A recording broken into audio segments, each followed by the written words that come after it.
বসো, শোনো, এদিকে আসো। আমাকে দেখান।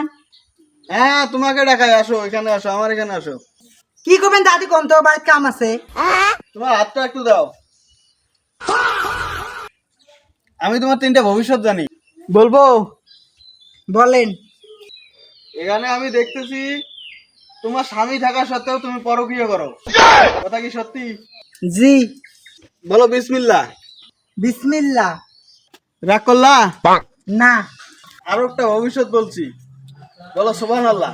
সুবহানাল্লাহ। তুমি অনেক দয়ালু, ঠিক আছে? তুমি সংসারের জন্য এত কিছু করো, টাকা জমাও, কিন্তু তোমার স্বামী তোমাকে লুকিয়ে লুকিয়ে টাকা নিয়ে যায় জুয়া খেলে। এত কিছু তুমি জানো, তারপরে তুমি তোমার স্বামীকে কিছু বলো না, জি। রাগ করলা? না, রাগ করি নাই। আচ্ছা, বলো মাশাআল্লাহ। মাশাআল্লাহ। তোমার কাছে সবসময় টাকা থাকে, কিন্তু তুমি তোমার স্বামীর অসুখ হলে সেই টাকা খরচ করো না।